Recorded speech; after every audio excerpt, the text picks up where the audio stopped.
Hello everyone, last video में हमने primary data और सेकेंडरी डेटा के बारे में सीखा था। आज के इस वीडियो में हम देखेंगे methods of collecting primary data. So let's get start. There are many popular method for collecting primary data. Commonly used methods are direct inquiry, indirect inquiry, inquiry by telephone or email, methods of questionnaire inquiry by local news reporters etc. मतलब कि यहाँ पे बहुत सारी methods जो हैं जो direct inquiry के लिए कि यूज़ होती हैं, बट यहाँ पे मोस्टली कौन सी मेथड्स यूज़ होती है? डायरेक्ट इंक्वायरी है, इनडायरेक्ट इंक्वायरी है, इंक्वायरी बाय टेलीफोन मतलब कि टेलीफोन के जरिए हम इंफॉर्मेशन लेते हैं, वो फिर ईमेल के थ्रू लेते हैं, मेथड्स ऑफ क्वेश्चनरीज, ये सारी चीज़ों के थ्रू हम जो हमारा प्राइमरी डेटा उसे हम कलेक्ट करते हैं। We shall study the following 3 methods of collecting primary data. अब यहाँ पे हमें क्या करना है, ये 3 जो है मेथड्स उसी का ही आपको यहाँ पे स्टडी करना है। First is direct inquiry, second indirect inquiry and third is methods of questionnaires. ये यहाँ पे आपको 3 मेथड्स करनी है। अब उसमें से हम हमारी जो फर्स्ट मेथड है वो हम स्टार्ट करेंगे direct inquiry. In this method of an investigator himself or an illuminator appointed by him visit personally to the field and collects the necessary information। अब यहाँ पे क्या होता है कि इस तरह के मेथड में जो इन्वेस्टिगेटर होता है वो खुद या तो फिर कोई उसके द्वारा कोई एक पर्सन की अपॉइंटमेंट की जाती है, वो पर्सनली वहाँ पे विजिट करके जो भी इन्फॉर्मेशन चाहिए वो इन्फॉर्मेशन वो कलेक्ट करता है।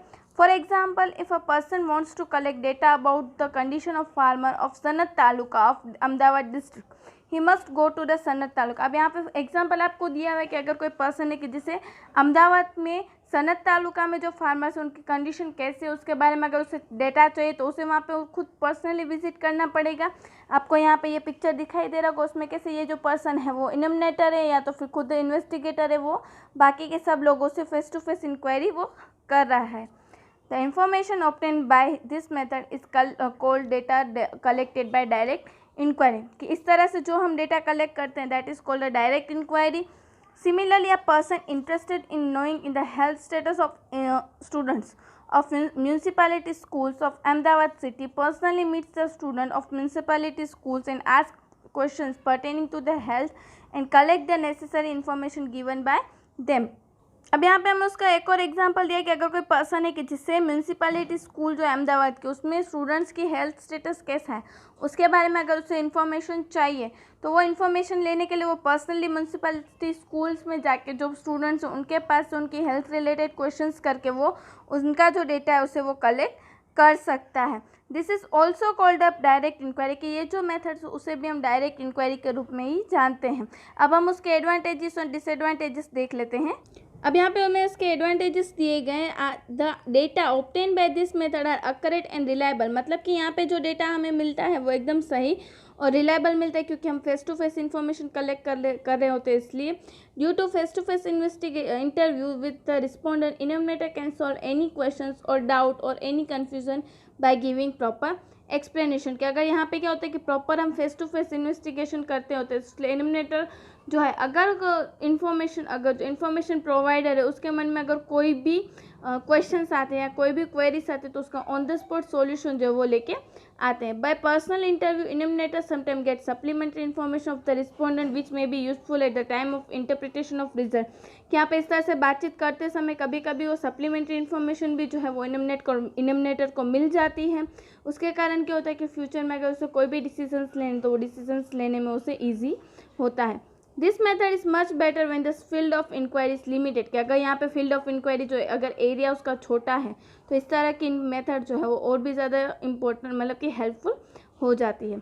Sometimes when the respondent are unwilling to give particular type of information, the illuminator can get such a information directly by asking supplementary question and giving assurance against the misuse of information provided by them। कि कभी कभी ऐसा होता है कि कोई person जो है वो इन्फॉर्मेशन देने से मना करता है, मतलब कि इनकार करता है, तो वो इनडायरेक्टली उससे डायरेक्टली वो क्वेश्चन पूछने के बदले इनडायरेक्टली क्वेश्चन सप्लीमेंट क्वेश्चन पूछ के उसको एक अश्योरेंस दिया जाता है कि आपकी जो इन्फॉर्मेशन उसे हम जो है वो लीक नहीं करेंगे या कहीं पे भी उसका मिसयूज़ हम नहीं करेंगे। ये तो हो गए यहाँ पे इसके एडवांटेजेस। अब हम इसके डिसएडवांटेजेस देख लेते हैं।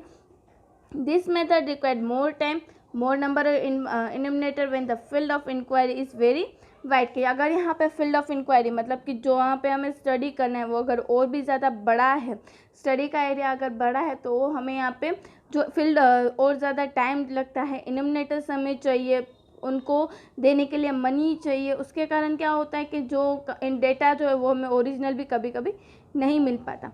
This method is more expensive. जैसा मैंने अभी आपको बोला कि अगर सोर्स ऑफ डेटा मतलब कि अगर फील्ड जो है वो ज़्यादा बड़ी है तो क्या होगा, तो यहाँ पे ज़्यादा नंबर ऑफ़ इनोमिनेटर्स चाहिए, उन्हें अपॉइंट करने के लिए उन्हें पैसे देने की ज़रूरत पड़ती है, उन्हें पेपर पेन ये सारी स्टेशनरी का खर्चा, उनके आने जाने का ट्रांसपोर्टेशन का खर्चा, ये सारे खर्चे हो जाते हैं। इसलिए ये मेथड क्या हो जाती है, एक टाइप की एक्सपेंसिव मेथड हो जाती है। The information collected by this method may be less reliable if the enumerator are untrained. मतलब कि अगर इनोमिनेटर जो है वो अनट्रेंड हो जाए, मतलब अनट्रेंड हो कि उसे प्रॉपर किस तरह से कौन से लोग से कैसे बात करनी चाहिए उसके बारे में अगर उसे इन्फॉर्मेशन नहीं होती है, तो तब क्या होता है कि ये जो हम डेटा कलेक्ट करने वाले हैं, कि जो डेटा हम यूज़ करने वाले हैं वो डेटा जो है वो लेस रिलायबल, मतलब कि उसके ऊपर हम ट्रस्ट नहीं कर सकते। इसलिए जब भी हम डायरेक्ट इंक्वायरी करेंगे तो हमारे प्रोनाउंसिएशन स्किल्स पे, हमारे प्रेजेंटेशन स्किल्स पे और ज़्यादा अच्छी पावर होनी चाहिए, पकड़ होनी चाहिए, और सामने वाले को हमारे पे ट्रस्ट आ सके, इस तरह से हमें हमारी लैंग्वेज जो है वो यूज़ करनी चाहिए। आज के इस वीडियो में हमने डायरेक्ट इंक्वायरी के बारे में सीखा। In the next video we will learn about indirect inquiry. Thank you.